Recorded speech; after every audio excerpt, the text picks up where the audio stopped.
What does Göbekli Tepe, the world's oldest temple, tell us in terms of religion and theology? Dr. Hasan Özalp.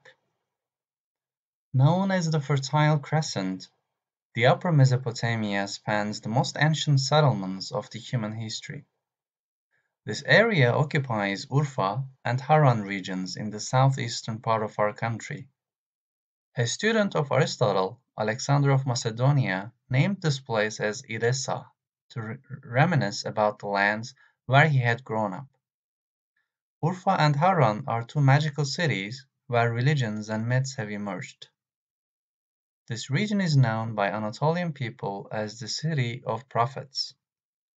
This is the region where many civilizations, such as the archaic Sumerian, Assyrian, Babylonian and Chaldean states, were established and collapsed. According to divine religions, Prophet Abraham, who is regarded as the father of monotheistic faiths, lived in this region for 75 years. The Romans named this region as Helenopolis, meaning a pagan city. This is because it is one of the most significant areas of settlement for paganism in Mesopotamia, where temples devoted to Shamash, the solar deity, and Sin, the lunar deity, are located. In addition, Sabians, Mandeans, who are among the significant representatives of the Gnostic belief, and who trace their creeds back to Prophet Adam, lived in this region. Therefore, it is also possible to interpret the history of this region with reference to an earlier era when Prophet Adam, who is regarded as the first human being, was created, as this region also covers the Garden of Eden, which is mentioned in the Torah and where Prophet Adam was domiciled. The relevant passage from the Old Testament is as follows. Now the Lord God had planted a garden in the east, in Eden, and there he put the man, Adam, he had formed. The Lord God made all kinds of trees grow out of the ground, trees that were pleasing to the eye and good for food. In the middle of the garden were the tree of life and the tree of the knowledge of good and evil. A river watering the garden flowed from Eden. From there it was separated into 4 headwaters. The name of the first is Pishon. It winds through the entire land of Havilah, where there is gold. The gold of that land is good, aromatic resin, and onyx are also there. The name of the second river is the Gihon. It winds through the entire land of Cush. The name of the third river is the Tigris. It runs along the east side of Ashur. And the fourth river is the Euphrates. It is understood from these statements that the Euphrates and the Tigris are rivers flowing from the Garden of Eden. In this context, we can trace the history of the region, and hence of the people of the region, back to much earlier times. Furthermore, it can be deduced that humanity originated from these regions, and civilization started to overflow from the Near East. Today, the region spanning Urfa and Harran attracts the attention of especially researchers in the fields of archaeology and history of religions. Therefore, the region has been the subject of discussion in philosophy and theology in the context of interdisciplinary research methods. Archaeologists have previously performed research in the region and reached 12 materials dating back to antiquity in localities such as Nevali Chori and Göbeklitepe. Urfa Museum also houses the world's oldest statue, Urfa Man, or Balıklı Göl statue, shaped at the size of a human being. However, the actual distinctive excavation works have been conducted in Göbeklitepe locality, which is regarded as the ground zero of history. These excavation works led to the discovery of data that would undermine many conceptions which were assumed to be true concerning the history of humanity and civilization. The data that have been unearthed would require reconstruction of the knowledge and belief traditions of the humanity. In fact, it was argued in archaeology that in the Neolithic age, New Stone Age, i.e. 12,000 years ago, humans could not make pottery yet, did not possess kiln drying knowledge, and led their lives based on hunting and foraging. However, excavation findings have shown that this is far from the truth. Göbekli Tepe. Göbekli Tepe is 12 kilometers far from Urfa, which is one of the archaic and mystical cities in history. The site was discovered by German archaeologist Klaus Schmidt. According to Schmidt, the site was not unknown, but it was not recognized either. In addition, the excavation site is not a secluded area hidden in the midst of a valley. On the contrary, it is situated at the summit of the highest hill with a commanding view.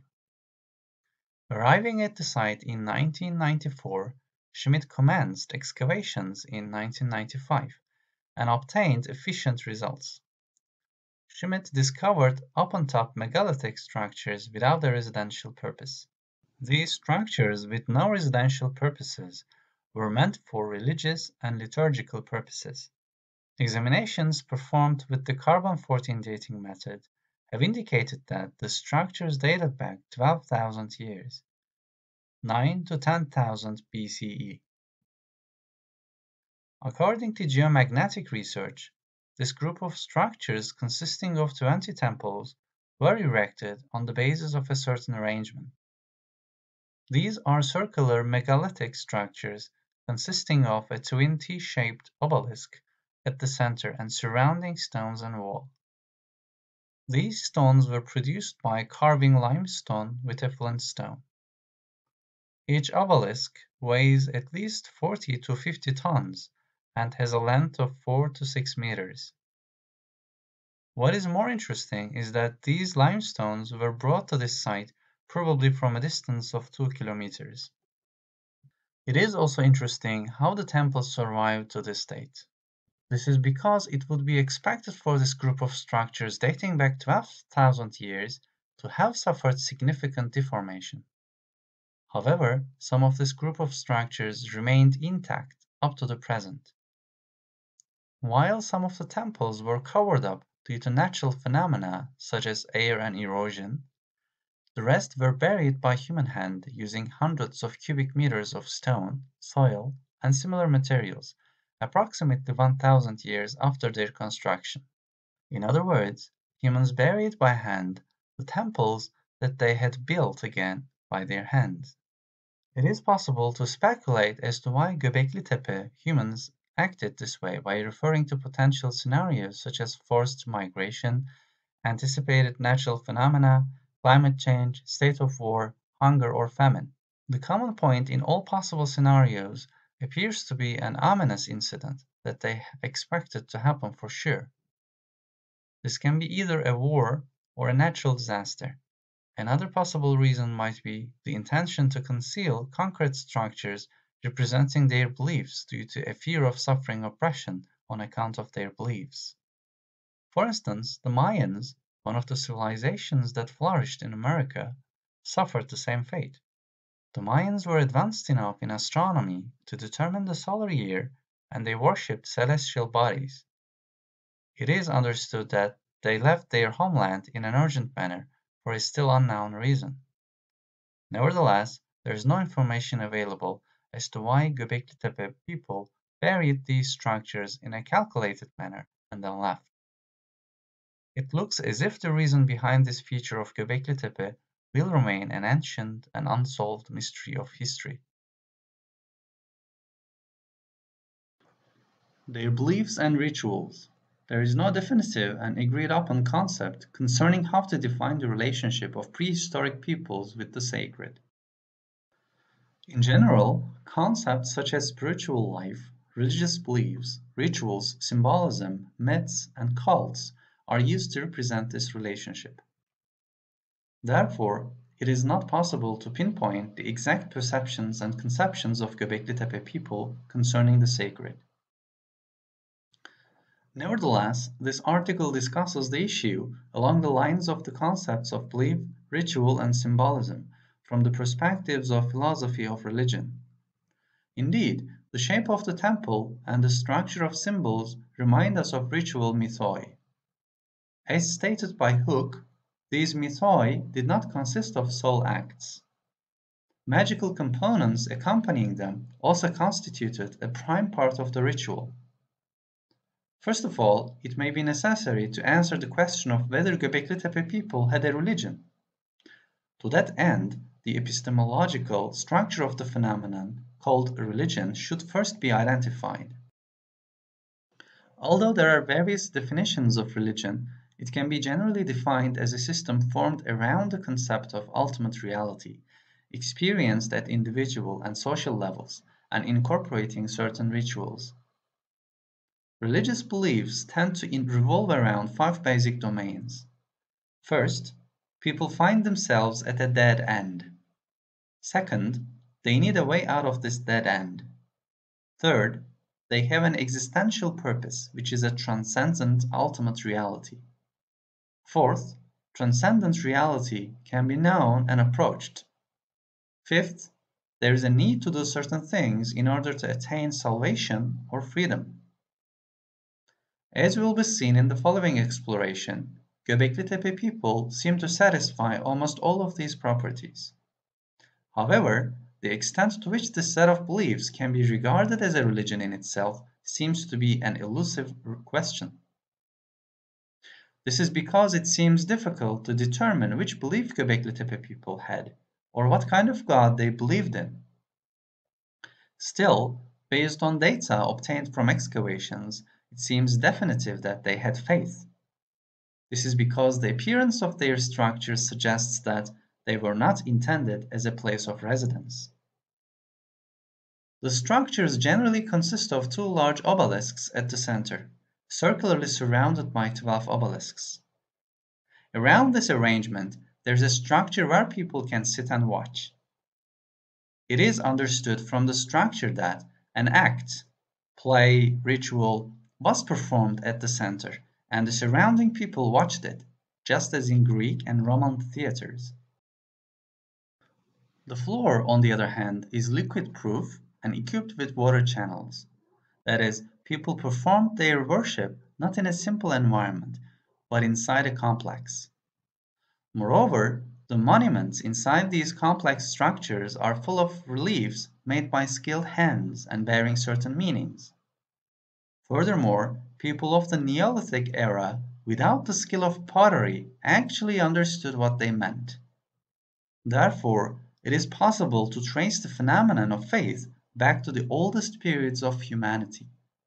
Accordingly and tentatively, it could be argued that in this region, God is associated with deeper and essential denotations than a made-up or fabricated idea.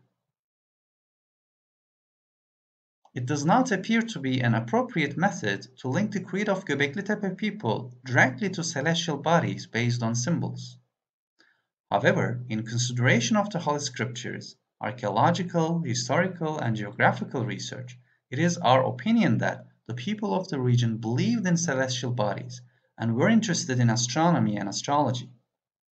This is because the tradition of worshipping the stars existed in this region, such as Assyrian Babylonian polytheism and Mandaism. And the figures embossed on the obelisks that have been found in the region, as well as their number and structure, lead us to this assumption. Prophet Abraham, who did not live at the same date but lived in the same region as Göbekli Tepe people, had a life story in which astronomy/astrology played an important role. According to the Torah and the Holy Quran, Prophet Abraham struggled against both the belief in heavenly bodies and idolatry. It is controversial when Prophet Abraham lived. However, it is generally accepted that he lived between 22nd and 18th centuries before Christ.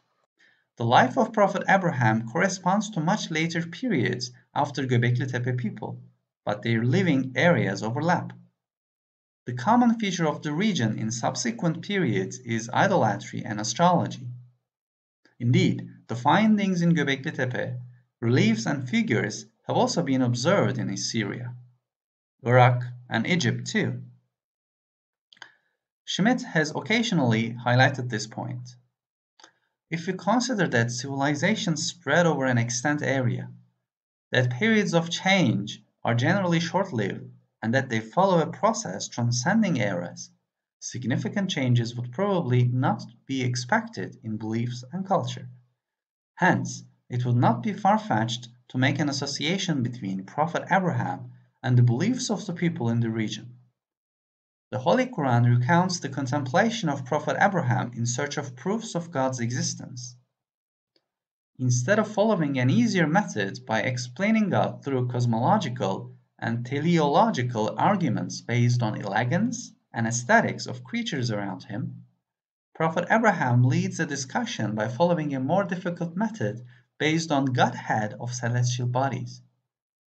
This shows that the people in the region probably believed in the holiness of celestial bodies such as the sun, moon, and the stars.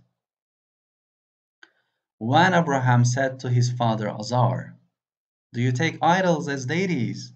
Indeed, I see you and your people to be in manifest error." And thus did we show Abraham the realm of the heavens and the earth, that he would be among the certain in faith. So, when the night covered him with darkness, he saw a star. He said, "This is my Lord." But when it set, he said, "I like not those that disappear." And when he saw the moon rising, he said, "This is my Lord." But when it set, he said, "Unless my Lord guides me, I will surely be among the people gone astray." And when he saw the sun rising, he said, "This is my Lord, this is greater." But when it set, he said, "O my people, indeed I am free from what you associate with Allah. Indeed, I have turned my face toward He who created the heavens and the earth, inclining toward truth, and I am not of those who associate others with Allah." And his people argued with him. He said, "Do you argue with me concerning Allah while He has guided me? And I fear not what you associate with Him, and will not be harmed unless my Lord should will something. My Lord encompasses all things in knowledge. Then will you not remember? And how should I fear what you associate while you do not fear that you have associated with Allah, that for which He has not sent down to you any authority? So, which of the two parties has more right to security, if you should know? They who believe and do not mix their belief with injustice, those will have security, and they are rightly guided. Similarly, the Torah also records that the people of the region believed in the stars. It is a known fact that various passages of the Torah reject worship of heavenly bodies. However, in the book of Amos, it is recounted that Prophet Amos warned his people not to worship celestial bodies. The relevant passages are as follows. "Yet you will carry away Sukut, your king, and Kaiwan, your star image, your gods that you have made for yourselves." It is understood that Prophet Amos tried to deter his people from worshipping Sukut and Kaiwan, which are the names of gods worshipped by Assyrians that lived on the banks of Tigris in northern Iraq.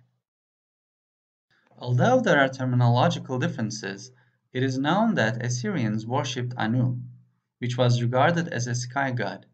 Similarly, the Sumerians who lived in the region had a sky god called An. Thus, it is seen that the civilization in the region was interested in celestial bodies, mostly from a theological perspective, and this interest affected and shaped their lives.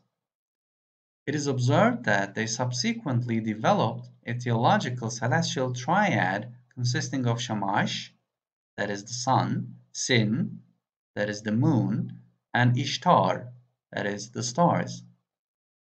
We also know that the name of the supreme god worshipped by Sabians, who lived in a much later period, was Malka the Nura, meaning the king of light.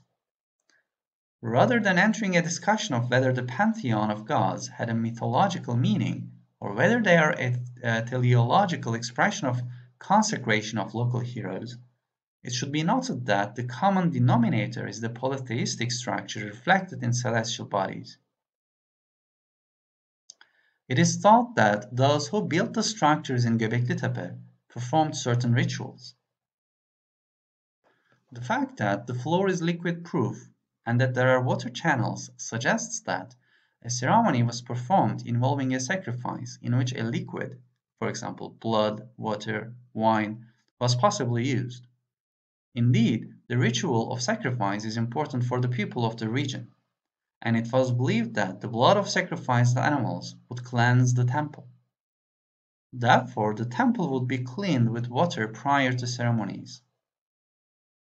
According to Schmidt, there is compelling data evidencing that Göbekli Tepe is a site of dead cultural monuments.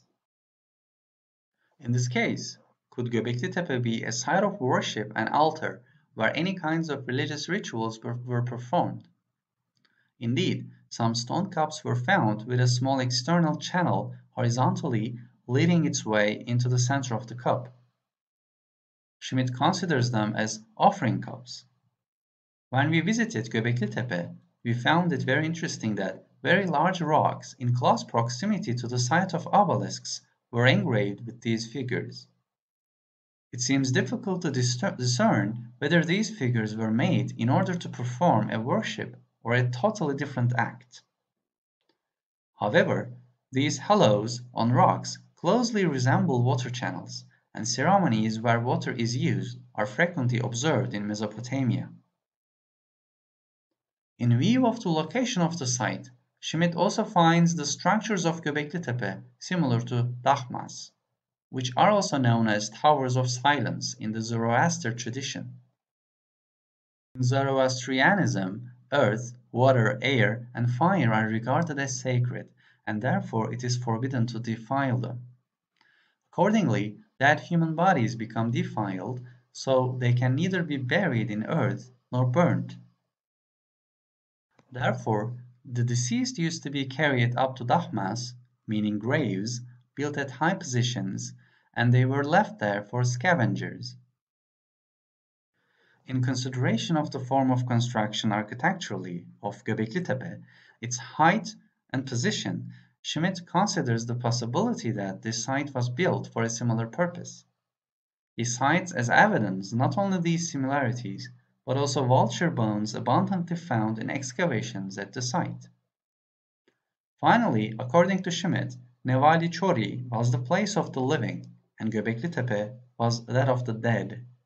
Therefore, Göbekli Tepe can be conceptualized as a site of temples, where ceremonies for the deceased were performed.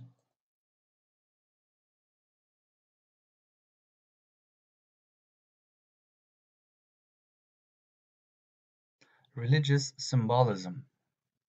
Constituting an important problem for the philosophy of religion, symbolism is an issue that needs to be considered in terms of the language of religion. God is an infinite concept, and it is really difficult to express him within the bounds of limited linguistic molds of semantics. Just as ceremonies and rituals performed for God carry a symbolic meaning, so too does the language expressing him have a symbolic meaning. Therefore, symbolism is another way of expressing faith. Symbols are the carriers of both faith and culture. They are sometimes images that externalize thought in cases where words fail in expressing what is meant. Or sometimes what is intended with words may transcend the bounds of literal semantics, or literalism may contain emotions that are felt. However, symbols also have a certain philosophical structure. According to Tillich, the language of faith is the language of symbols. Therefore, symbols have certain properties. A. Symbols denote something external which cannot be directly comprehended. B. They are incorporated into the reality of the thing that they represent. C. They enlighten certain levels of reality that are close to us. D. They open up the hidden depths of our existence. E. They surface in individual or collective subconscious. For this reason, they cannot be produced at will. F. Symbols are biological. They are born, raised, and they die. During the time of Göbekli Tepe, when written language was not fully developed yet, undoubtedly symbolism must have been the very basic means of expressing and communicating people's beliefs, feelings, and thoughts.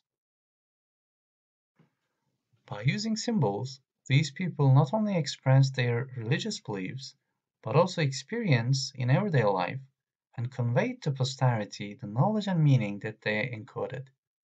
In this context, symbols carry the spirit of meaning. Frankly, the ambiguity concerning what constitutes a symbol and what meaning a symbol denotes brings about an epistemological problem of methodology. This also applies to Göbekli Tepe. There are dozens of figures, reliefs, and symbols primarily including figures of animals on the stones in Göbekli Tepe. Primary examples of these figures are foxes, boars, common cranes, bulls, eels, goats, and spiders. According to Schmidt, the figures contain rich symbolic meanings well beyond our ability to interpret them. Rather than being simply drawn, these figures seem to have been crafted by a skilled artist. Figures can either be intended to render the temple visually appealing or carry a symbolic meaning. According to Schmidt, it is not possible to say something certain about them. They can be either fables or animal totemism. However, the fact that the above-mentioned animals are also found in the region may constitute a reason for regional tendency. Nevertheless, the fact that the figures represent a composition indicates that they have symbolic meanings from a hieroglyphic point of view. They may also be considered as iconography, but this seems to be a remote possibility. On the other hand, it is known that in Mesopotamia, gods are symbolized in the form of certain animal figures on stones based on an order of importance. It does not appear possible to remark on interpretation of the symbols. This problem may be overcome in time. This is because Mesopotamia is a region with abundance of symbols and hieroglyphic writings, and as stated by Tillich, symbols are meaningful only for people who believe in them. In order to decipher the symbols, it is necessary to research both the ancient civilizations which lived in this region and the current cultural geography. The historical traces of these meanings can be pursued only in this way. For this reason, we attempt to convey our thoughts regarding the symbols in consideration of symbolism of the civilizations which lived in this region beforehand or afterwards. Schmidt does not think that the figures are a phonetic type of writing. We agree with him based on our observations. If these figures are not phonetic, the first alternative that logically comes to mind is that they are symbolic. Indeed, Schmidt thinks that the T-shaped stones symbolize human beings. This is because the T-shaped structures are stylized in the form of human beings, and they contain reliefs shaped like arms and fingers. The two obelisks at the center may symbolize God and Goddess. One of the important reliefs in Göbekli Tepe is the fox. However, the fox is not a figure that is commonly used in such structures. The fox symbol is exemplified most often in Kudurrus stones in Babel. It is not possible to speculate much about what the fox represents. However, in Babylonian and Sumerian faiths, the fox star in the Big Dipper constellation belongs to Enlil. In other words, God Enlil is symbolized with the fox. Enlil, on the other hand, is the primary god that controls the earth. His role in the polytheistic tradition is to punish people by creating storms, lightnings, and floods. This, in turn, seems to confirm Schmidt's assumption that Göbekli Tepe is a place where a ceremony of death would take place. Similarly, the snake is a symbol to which many meanings were attached in the ancient Egyptian, Indian, and Near Eastern civilizations. The meaning that is most often associated with it is protection. Thus, it can be assumed that the fox figure symbolizes the power which controls the nature and protects human beings.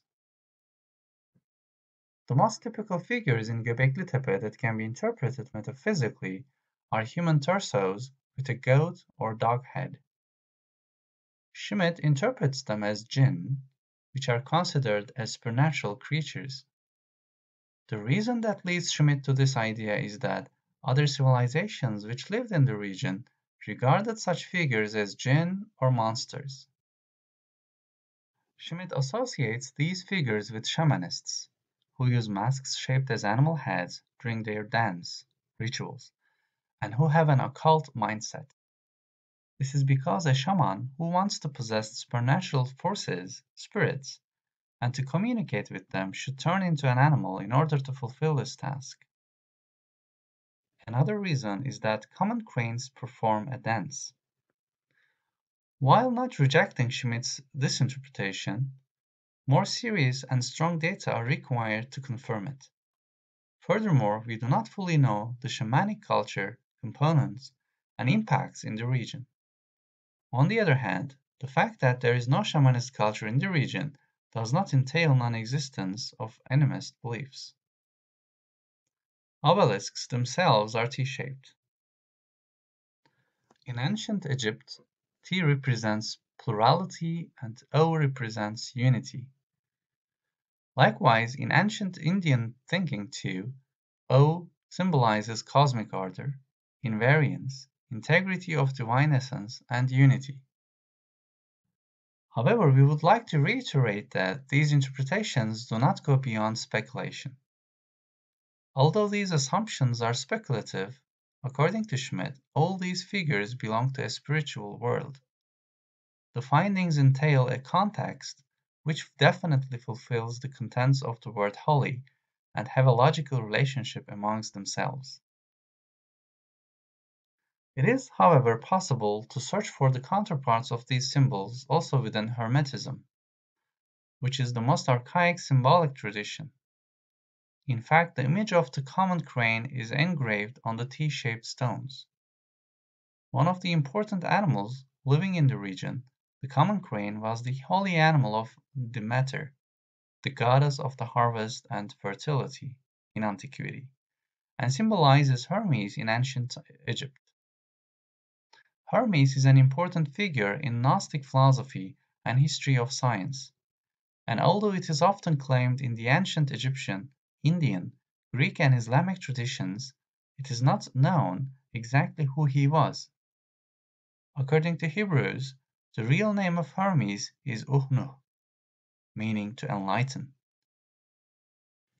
It is narrated that the name of Akhenaton, the founder of solar monotheism, turned into Uhnu.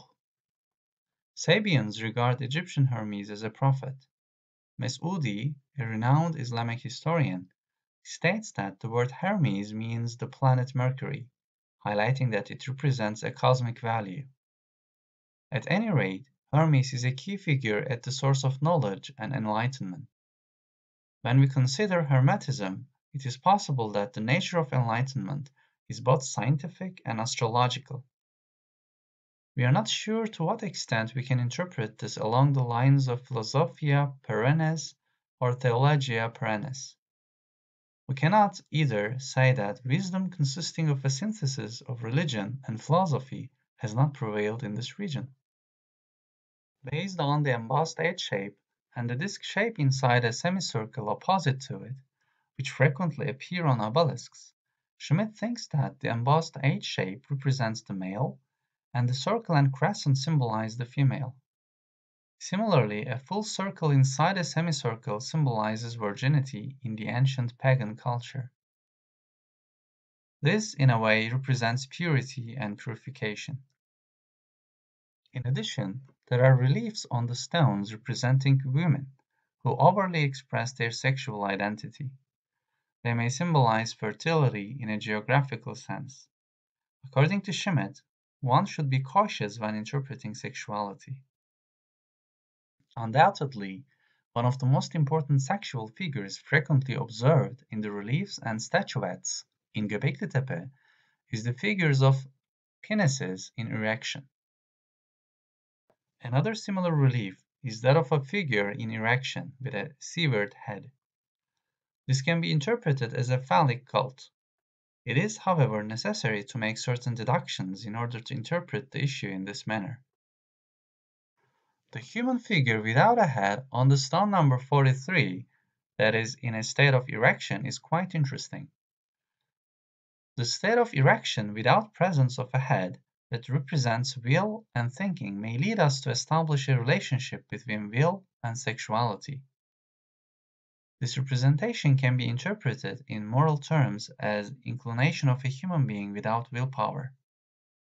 In other words, it can be understood as acts that will be committed by a human being not using his intellect, or as disengagement of willpower as a result of a life bound by excessive sexual desires.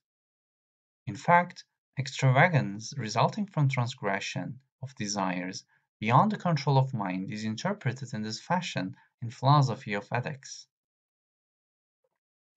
In our opinion, what is of interest is the astronomical meanings and values of symbols. There are several reasons that lead us to this thought.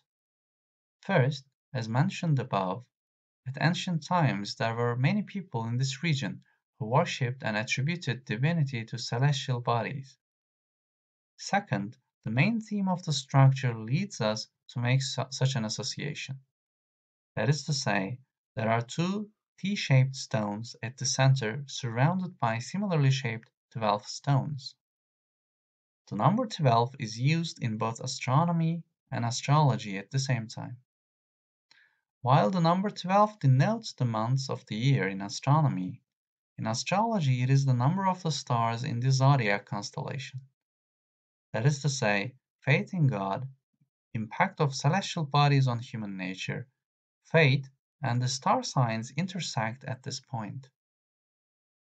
In other words, religion, science, magic and mythology seem to have been intertwined on these lands in ancient times. In terms of religious symbolism, Göbekli Tepe suffered the same fate as other symbols.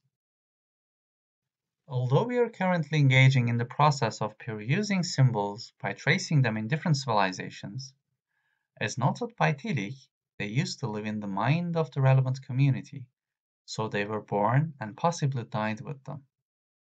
However, the unchanging reality concerning symbols also applies to the symbols in Göbekli Tepe. This reality is the fact that symbols transcended literalism to signify an entity beyond themselves and revealed the hidden depths of the human existence and spirit.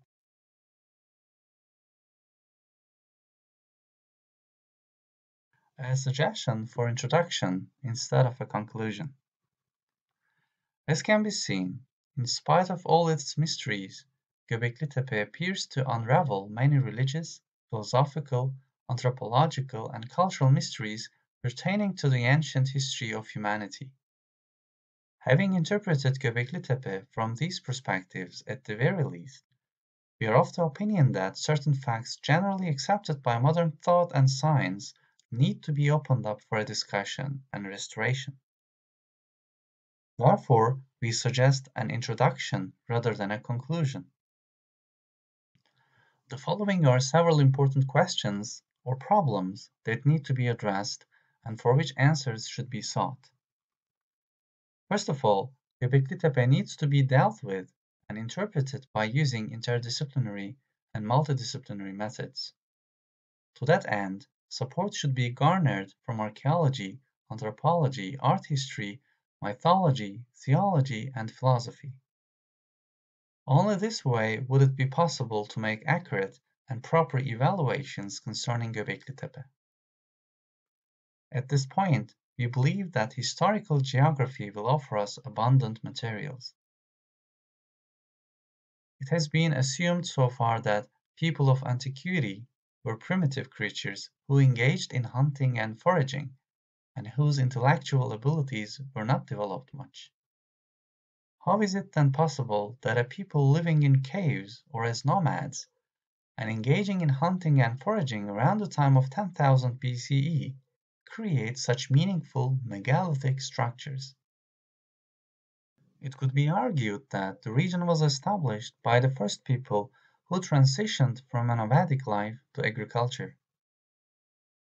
However, there are only temples in Göbekli Tepe without any settlements. Based on this observation, we can draw two conclusions. The first is that religions did not emerge subsequently. On the contrary, they are as old as the human history.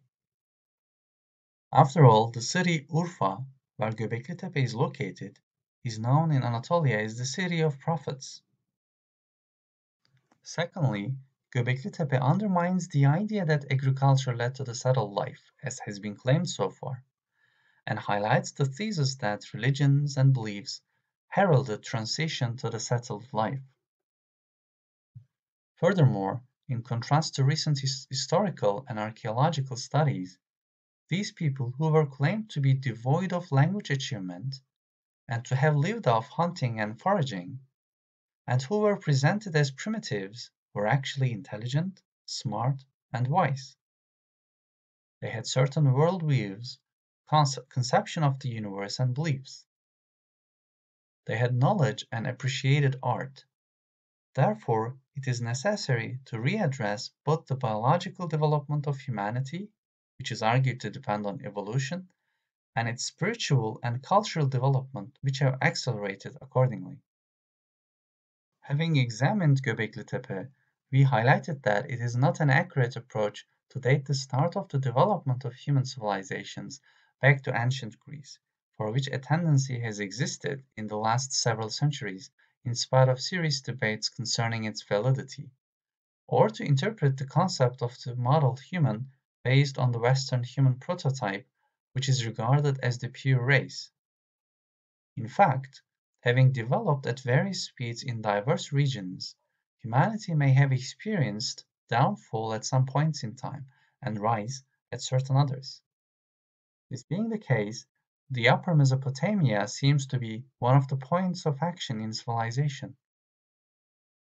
For instance, Islamic philosopher Al-Farabi, 870 to 950, regarded as the second teacher after Aristotle, thinks that the source of philosophy is attributable to the Chaldeans who lived in this region, and then it was passed on to Egypt, the Greeks, Assyrians, and Arabs, respectively.